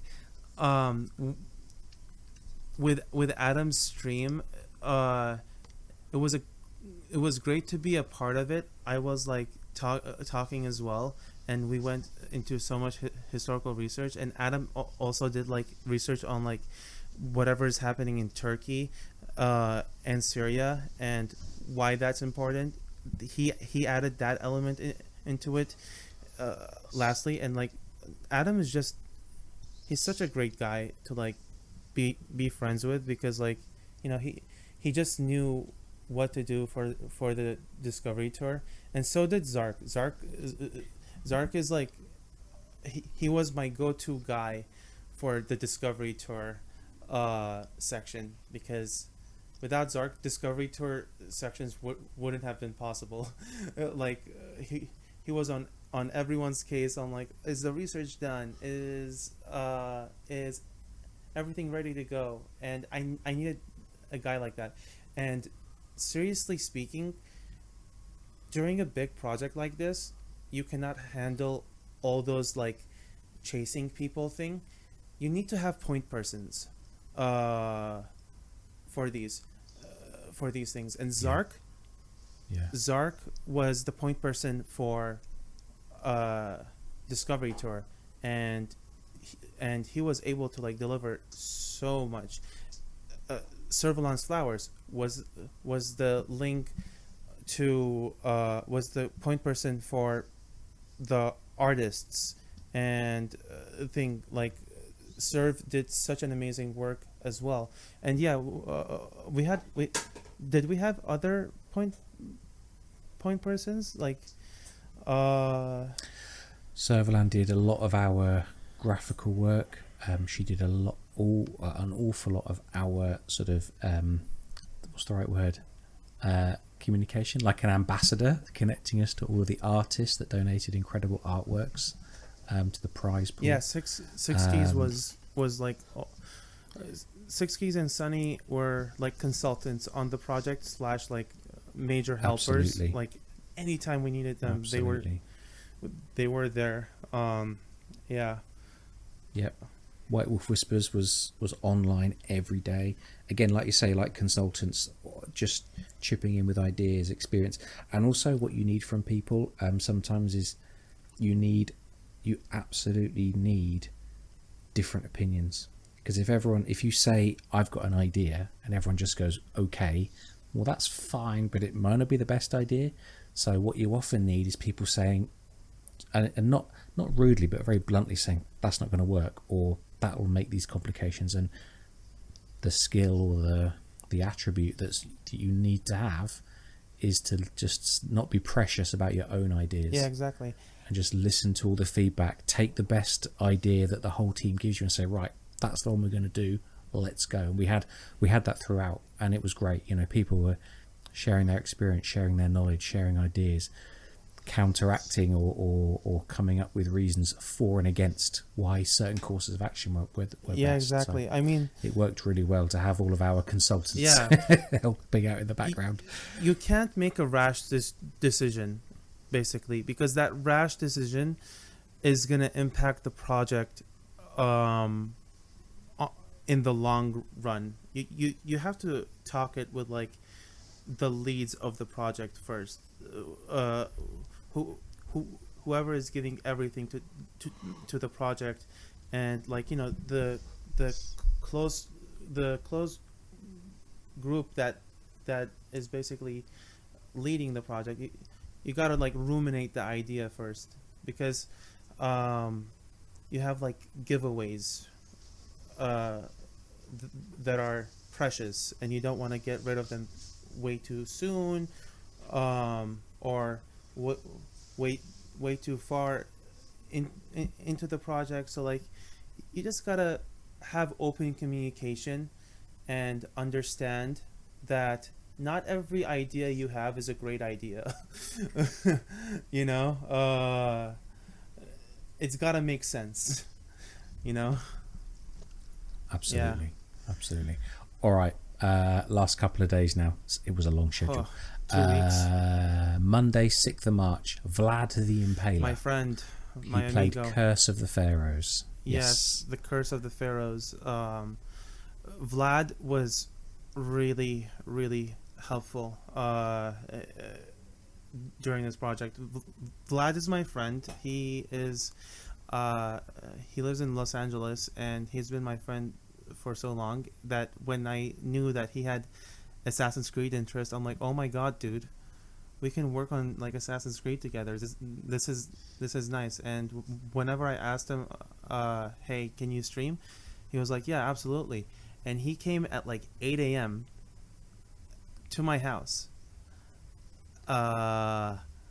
And I had set up the stream for him in my house, and because I mean he streams at his house, but we learned from a mistake that we did in the past, and we were running things very very like our way. So like he showed up, we streamed Assassin's Creed Origins. I ate more chilies, and then for Galate surprised us with like a very generous donation for like an Assassin's Creed for the AC-15 playing cards, and that was like such a huge donation during that stream.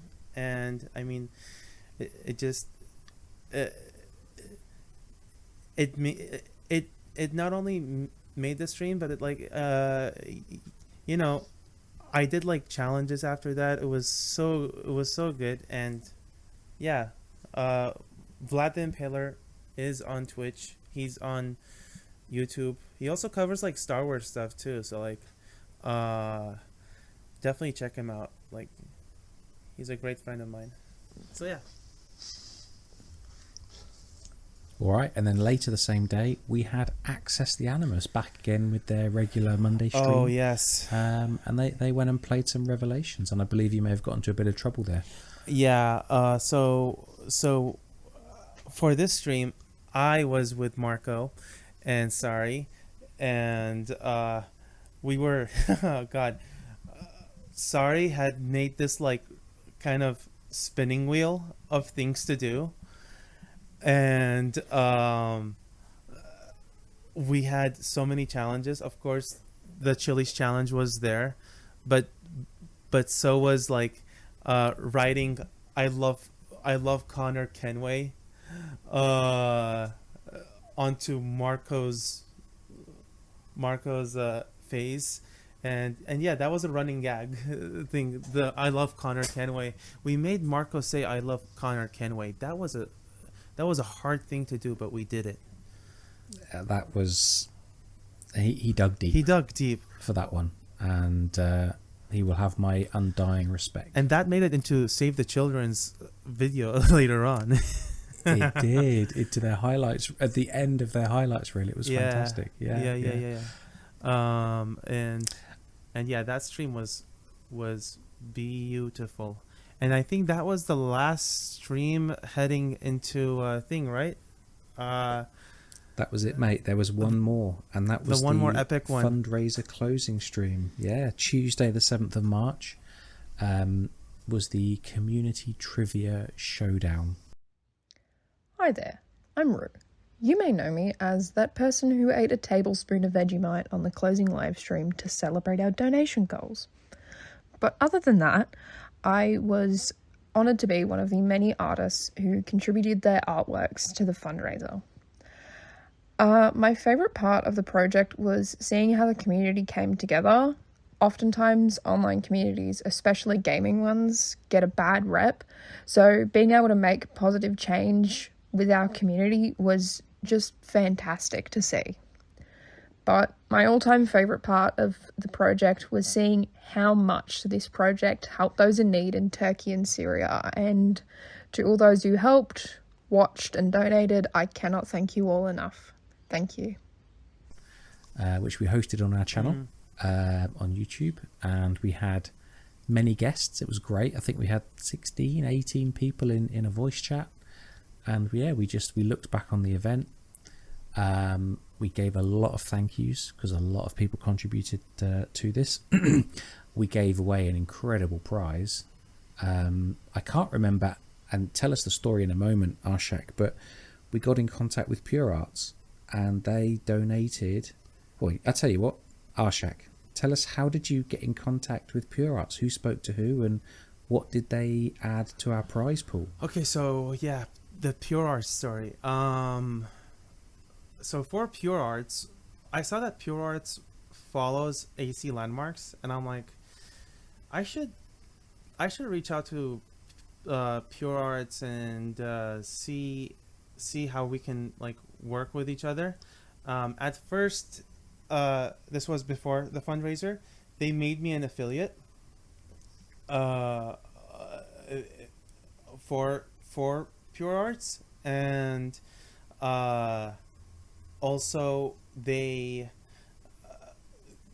were like really nice, and that's the first contact that I had with Pure Arts.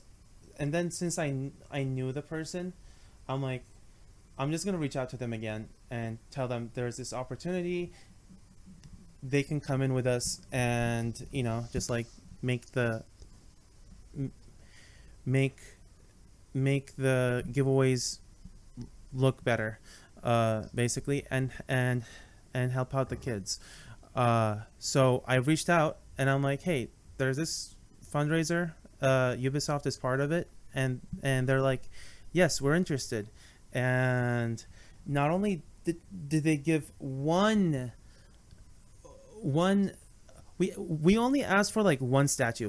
They gave us like 3 items to give away, and they were hard hitters. We had the Ezio figurine, we had Orlog, and then we had the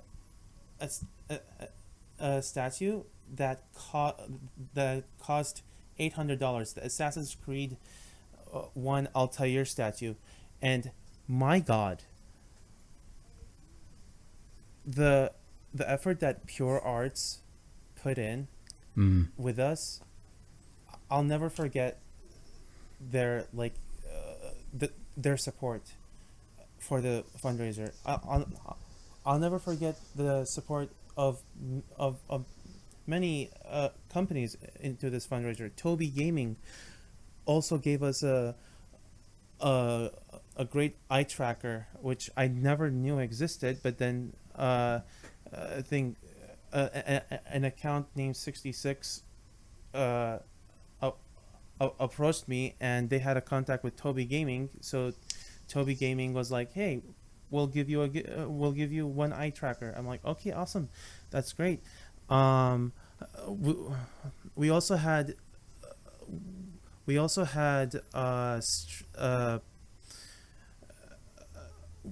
other offers as well, such as U2s, but we were coming in like so close to the project's end that there was not a time to like get their giveaway in that like made sense. But we are so thankful for like U2s for like approaching us.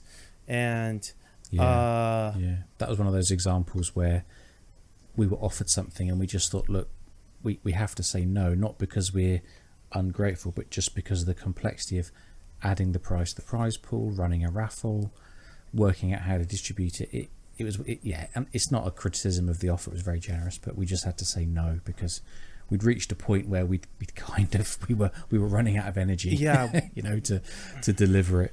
The Arshak that you saw in the last stream of the fundraiser was just a burned out Arshak thing. Like it was like the example with like U2s. Like I love U2s. I love the products that they make. I really wanted their products in there. It just we didn't have the time for it, but man, like like guys, seriously, consider getting U2's merchandise because they make the best Assassin's Creed stuff. And yeah, like seriously, like each company that went into AC Community Relief and was so generous to like offer their help, thank you so much. Like we couldn't do the giveaways, the big physical giveaways, without you guys. And I mean, Yep. the same goes for like Ubisoft did so many of the giveaways. They gave us so many AC Valhalla codes to like give away as well. And thing we had them in like basically low, medium, and high tier giveaways. And I mean, since we're done with the schedule,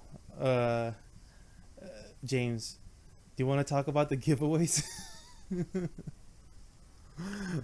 I'll tell you, I'll be brief, Yeah.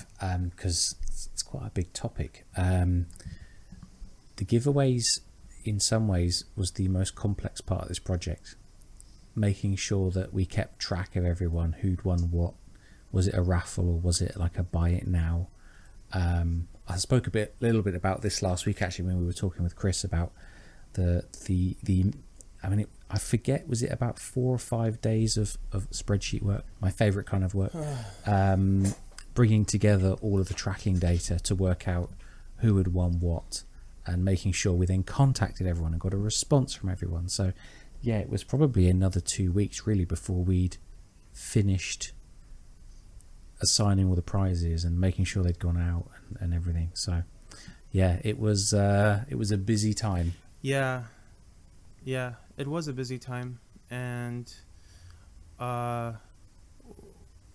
we managed to like go through that with like, I think that the giveaways was like the most,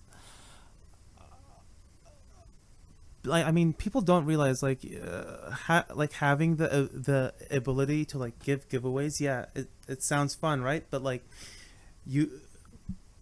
when an abundant number of giveaways is given to you, and you have to like make sure everything makes sense. So like when you get all those giveaways, you're able to honor them. That takes a different definition. So like Yeah. you want to do it in a way where it makes sense, and you want to do it also in a way where it doesn't affect you monetarily a lot, because you are putting you are putting your finances into this, but you have to have a budget, and you can't be that crazy about it, because after all, you just gotta make sure everything is on time and is on budget. That's basically the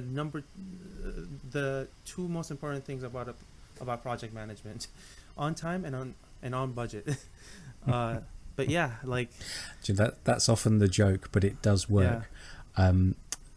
The rule of project management: there's 3 things you have to choose. 2 of them, you can have it done quickly, you can have it done well, or you can have it done cheaply. Which of the 2 would you like? Because you can't have all 3. Yeah.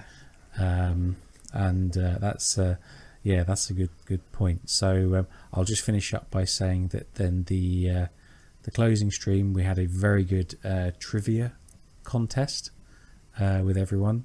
That was a lot of fun. We had some good giveaways, and we wrapped it up with a nice message from the voice actors. Yes. That also, which was great. That was a surprise. See, Six Keys had asked Ubisoft if the voice actors can do something. Like a shout out to encourage donations. Yeah, that's what we were hoping tweet. For. And to be fair to Roger Craig Smith, he did. He tweeted out saying, "Guys, go support this this fundraiser." He did that, I think, on the 1st or 2nd day, which was fantastic. Yeah, exactly. But then on the last day, Alice hits us up and is like, "Hey guys, we have a surprise for you. A whole video that was edited by Clement, of thing, Alex Wilton Reagan, Evie, who else was? We had Victoria Atkin, Evie's Victoria voice. Atkins. We had Magnus Brunn, Roger Craig Smith, and Alex Wilton Regan. Yeah. I think that was everyone. Yeah, and God, the voice that they put out was just so amazing to get to that like last thing. I thought the project was gonna end by with like 21,000. We got up to 25,000 on that stream, and it was lovely. It blew my mind.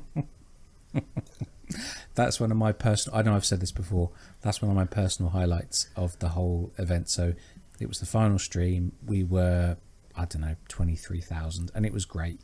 I think we started the stream at 21 or 22, and I thought if we can add $1,000 to the end of the stream, finish off the event, that would be amazing. So we're doing the quiz, we're chatting, people are having a bit of good laugh, and Jody just chips in so low key, hey guys, we've just crossed $25,000. And it took a few seconds for my stream, because I had the stream running up on my telly here whilst I was watching, and running the event on my main screen. I was watching the stream on my telly so I could keep an eye on the stream sort of separately. And it took a few seconds to update, and then ping, $25,000. It was crazy. It was mental. Amazing. Assassin's Creed series. You were so generous. So generous. Yes. Yes.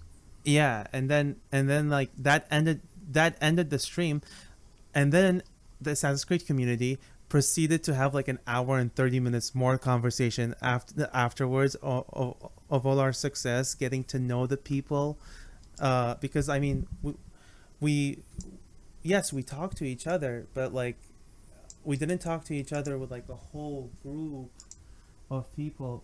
The trivia, making the trivia actually was just so good, that it was like it was one of those experiences that like it was just very memorable. It was so amazing to get to know all the people that I worked with, that we went through this thing together, and getting to know the members of the Assassin's Creed community, man, what a great time. We gotta do it more, those trivia things, James. I'd be up for that. I know how to set it up now. It took me a few days of testing. Thank you to Jody, by the way, for being my guinea pig and joining me in a Discord chat the day before for quite a while I tried different configurations to get it to work. But yeah, I'd be happy to host that again. How was your experience? How was your experience setting up that? Like, I know you had like a different group for that in Discord.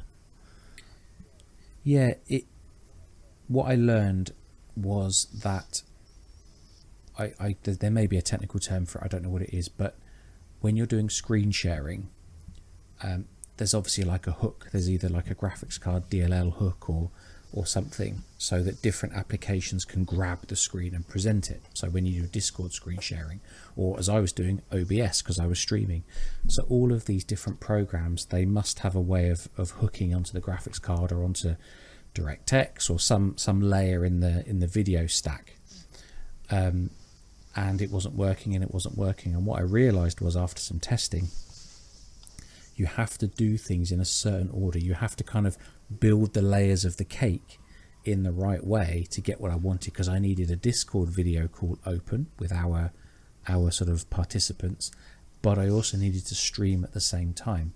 And if you do things in the wrong order, you can't stream, you can't go live, because OBS can't talk to the video card or talk to the graphics software stack to grab a copy of the video to stream it. So that was what the testing really focused on, was getting that process right, but more importantly, making it repeatable. It's okay making it work once, but then you have to question yourself, I need to repeat this, I need to make sure it works reliably, and documenting it so I don't forget. So yeah, with Jodie's help, and I may have done some more testing later that day. I forget now. I tried quite a few different setups, and then once I got it working, I went through it over and over and over and over to make certain that I had a process that would work, and it worked well. We had a live kind of interactive Discord video and audio call, so we could run the quiz for our team members, and then we also were able to stream it, and it all worked really well. So yeah, the only thing I was frustrated about afterwards, listening back, is I was a bit quiet. I should have been closer to my microphone, but it's too late now. We can't get it all perfect. But it would have been very yeah, I know, so it's fine. But yeah, we should probably give Declan a poke and see if he's still awake. I'm really sorry, mate. I didn't realise this bit of the run through would take so long, but actually it's been nice to go through it again and just pick out a few memories and a bit of the background stuff that went on. So Declan, wakey. It made wakey. good sense. Yeah. All right, Declan, yeah. the floor is all yours. Well, technically the floor is mine. My partner's in bed, and I swear to God, and this is a tangent, and I don't care. My kids are asleep. My girlfriend's in bed. There's somebody in my kitchen. Cool. A cat. Well, nice knowing you, I guess. Literally, I'm like sat here and I'm listening because it was a week when my kids were off, so I couldn't jump on board as much as I wanted because I've got family to see to because they're still quite young. So it's great hearing about the behind the scenes, and that's why I've been quiet. But I think it was halfway through the schedule, I heard some like footsteps in the kitchen, so I got up and I was like, "Partner's come down for a drink of water. It's fine." Anyone in there? And I'm like, Jesus, Casper, if you want a drink, just get a drink and leave me alone to record. Just 'cause, seriously, got better stuff to do than be haunted by Casper on a Monday night. But anyways, did anything move? Did you feel an aura or a presence? I'm too ill to feel anything. I can barely feel my nose, let alone Casper. But perhaps it was Odin. maybe, but I keep slagging Odin off, so maybe he's like got annoyed at us. So I have only one question. What's up? And it's a weird one, but do you guys feel the community relief ran differently because Ubisoft was involved? Because if Ubisoft wasn't involved, being such a big company and we are representing their brand, would the community relief be a little bit more casual and less as spreadsheety as it ended up becoming? If that makes sense, because you've got to like have a little bit more professional when a big company is involved. Everything's got to be stacked and there's got to be that rota. But would have that rota pressure been taken off if it was just a group of community just diving in when they can, if that makes sense?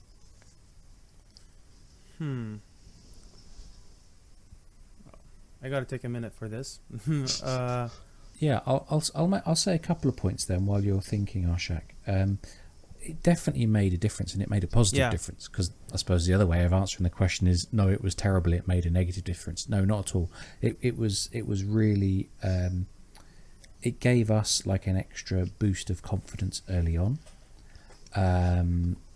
They did a huge amount of promotion. They put messages out on their social media networks to say when the event started, to say this event has started, it's driven by the fans, if you'd like to contribute, please do. They ran the Ubisoft news stream for us to put the word out there, and then went and raided one of our other streams again to encourage donations. They donated a huge number of digital prizes in terms of game codes, but also some physical prizes, which was great, including some really rare prizes, 2 AC-15 collector's boxes, AC-15 vinyl, awesome, and a figurine as well, I forget which one. Numerous so they donated a lot. Playing cards. Yeah. That's right, yeah. So they donated a lot. They gave a lot of people in. No, we didn't ask details, but I got the impression from conversations with the community development team that there were lots of other people in the background, either either working actively or sort of just contributing a little bit to the event. So they did a huge amount. I couldn't put a dollar value on it. That would be impossible. You'd have to redo the event, but without them to say their contribution was worth a certain amount. But I think they definitely helped raise the profile, probably benefited the donation amount a lot. The other comment I'll make is this is not public data that you can see, but as admins, Arshak and I could see all of the donor information as the donations were coming in through the service called Tiltify, and there were a number of Ubisoft employees who supported the not part of the community development team, but I recognise some of the names from people that you've seen and people that you've chatted to. So there were employees who, at the generosity of their hearts, donated to a good cause. So it wasn't just sort of the active projects. There were people who just saw this happening and thought, I'm going to donate, and I'm very grateful for their donations. You know who you are, and you're very, very generous people, and thank you very much. There were some incredibly generous donations made by individuals, Ubisoft employees, but as individuals, not through a corporate scheme or whatever. Yeah. So they helped a lot. We could have still run the event without them, absolutely. It would have been smaller in scale, I think. Way smaller in scale. We would have probably reached the $5,000, or at the end of the streams reached 10,000. The work that the community can do is so much. Like, I think our community is a strong community, and if we band together, we can make great things happen. But since Ubisoft was involved, we had big awareness happening into this. We had the ability to have so many giveaways for people to like constantly donate in order to win them in a raffle. We had free giveaways that we could give out, knowing that it's not gonna cause budget problems to us, because having just like an abundant number of video game giveaways to give out, that wouldn't have been possible if it was just the community. We would have been probably giving away like 5 games instead of the number we gave out. But yeah, like Ubisoft's involvement definitely was a major factor in its success.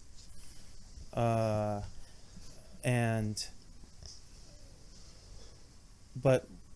what I would say is that even if it was a community-led project, without the help of Ubisoft, we would have still done it, but like we would have done it at like a much shorter time instead of 2 weeks. But yeah, also people were excited that Ubisoft was a part of this. I think that's what led to like a major community drive into this, or this could have ended up being like a GoFundMe project, but but yeah, through the help of Ubisoft, we were able to like see so many other ways of doing this fundraiser, but doing it better at a grander scale. So yeah. Also want to give a shout out to Lisa and Erica at Save the Children. They're part of their I'm not sure their exact job titles, but they're part of their digital fundraising team. So they specialize in helping streamers and other fundraisers who do stuff online, and they were great. We got in contact with them. They have their own Discord, so tell you what, if you're ever interested in raising money for Save the Children, they have a Discord, and they'll help you with resources to get started and promote the fundraiser and how the funds can impact those that receive them. So Legit. Great people, great to work with. Okay, so one last story to get into before we end. Before bedtime. Before Yes. bedtime for you guys and work time for me. So getting in touch with Save the Children was one of the big challenges that we had, because we couldn't have gotten in touch with them on Twitter. They're too big on Twitter to notice us. And like we were basically thinking of like, how can we get in touch with them so that we tell them, like, you know, maybe they can help us in some way, answer some questions. How do we do the fundraiser? Are they comfortable with us doing Tiltify for their fundraiser? And then on a talk with Sunny, James, and Six Keys, Sunny just stumbled upon their Save the Children Discord, and legit, that solved every problem that we had. We were able to ask them, hey, is doing it on Tiltify good for you guys? Because when you do something on Tiltify is an amazing platform to do a fundraising on, but it takes some percentage of the money donated, and I think that's the cut that they get from like hosting it. So you gotta ask the fundraiser if that's okay with them. But yeah, guys, if you guys are doing a fundraiser and think that you cannot reach out to some person in a non-profit organization, they probably have a Discord. So reach out to them via Discord. The people that work as moderators on that chat are probably workers that work in the nonprofit organization, and Erica and Lisa were like the biggest help, because anytime we needed anything, any statistics of how the viewers' money helped Syria and Turkey in terms of like donations and stuff, they were there to give us statistics. They were there to give us informatics that we can share with you guys, and videos that we can share with you guys to see what's happening. And they, as a thank you to us, they edited a freaking amazing video showing us how they helped, how our money helped save children in Syria and Turkey. So it was pretty good, you know, like that video was just so amazing to see, like yeah, and what a great note to end on, right? Agreed. It was a lovely thank you from them, and a lovely sign off. Yeah, and guys, we also have like one more thing for you too. Not only are you gonna get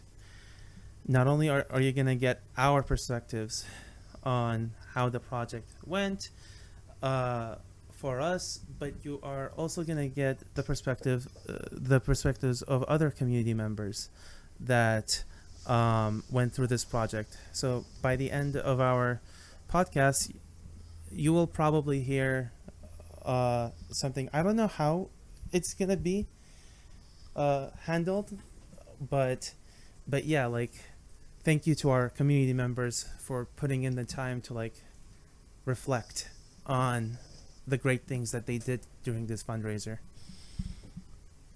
Absolutely. Yeah.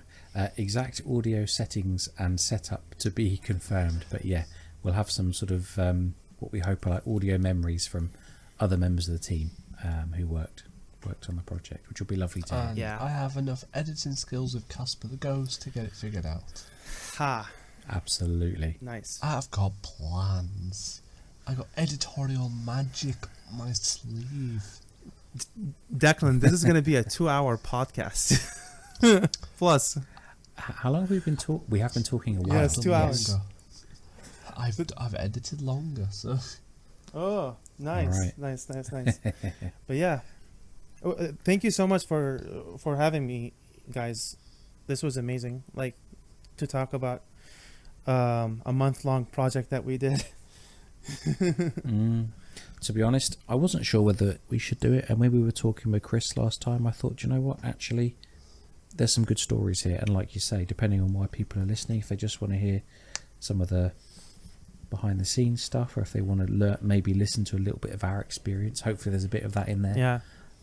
And also this podcast now, when we add some other people's memories as well, will be a little memento of the event, and it was a great event. People were amazing. The time they donated, the energy they put in. So I think this serves as a nice memory. Of 5 years from now, when Assassin's Creed is 20 years old, I'll be listening to this and being like, James, remember? Such great times. And then we'll feel old. Such great times. Very old. I'll be in my 30s then. Well, all right, Grandad. Okay. All right, Declan, would you like to close us out? Sign us out, mate. Sign us out. I don't have a spreadsheet to sign people out. Spreadsheet. I've just realised I've got to do a spreadsheet before I go to bed. I forgot to do it before the show. Oh, you lucky. No, I don't like. It's hard. There's 6 tabs to do. Like, I've got to take. You know, people sit there and think mobile games are boring. No, we have to do spreadsheets for certain mobile games. We had so many sheets for spreadsheets. And Mr. Spreadsheet over here, Did we ever? James, man, was he a spreadsheeter, man. The next Assassin's Creed game is going to be the spreadsheets. Assassin's Creed spreadsheets. Main character, James. Mission. I would definitely not play that. It would be a terrible character. But I do love a spreadsheet. It is true. It's on the record. Yeah. So, thank you to everyone who donated and participated in the community relief event. It was great to see how the community can unite over such an event. If you enjoyed this episode, we are changing a few things with the podcast release thing, which will be better for the show, and I keep forgetting to tell people on Twitter, so slap on the wrist for me. When you've got hay fever, everything just goes out the window. So we are recording this on Monday the 22nd, and hopefully I will have fixed my mistakes. So thank you again for Arsh for joining, and remember, if you guys want to get involved in the episodes or drop ideas, you can reach out to us on Twitter at AC.Talk or at James Tidliquid. You can also email us at assassinscreed.talk@gmail.com. However, if you are lucky, if you do pop on by to one of our Twitter accounts, you can find a link to our Discord, where you can actually chat to us in Discord. And if you want to find something new, please check out our new Tumblr blog.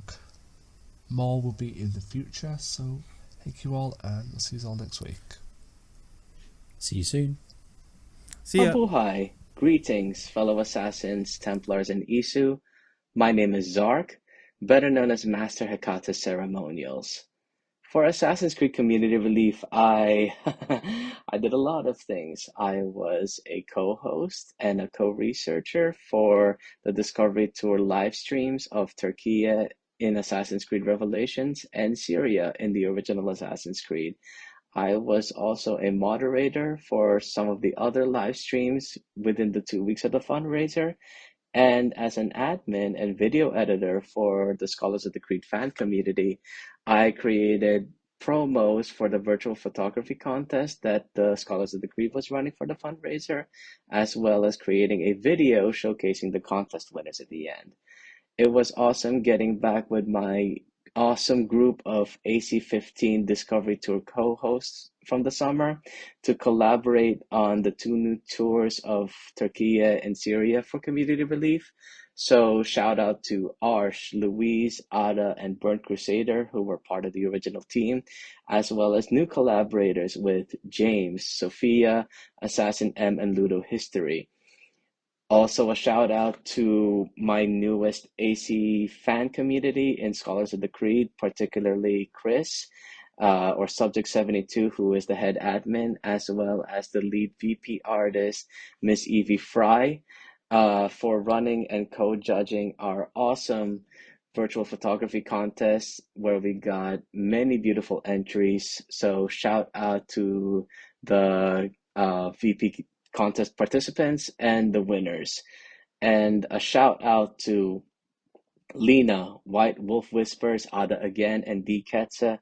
You were the mod MVPs and were really helpful to a newcomer like me because I had no stream modding experience whatsoever before this fundraiser. So it was really fun trying something new, having to learn all of the behind the scenes stuff on the fly, as well as having to coordinate with the streamers, the event admin with Arsh and James, and the other mods as well. And finally, as I switch to my native Tagalog, maraming salamat sa mga inyong contributions at donations sa fundraiser namin. Thank you very much for all of your contributions and donations for our fundraiser. I am so happy and so proud to be part of this community, having raised so much money for earthquake relief, and I would absolutely be up to help in whatever way possible for any similar fundraising events in the future. And on that note, safety and peace, fellow assassins. May the Father of Understanding guide the Templars, and let's dance with the Isu, for their vision is ours.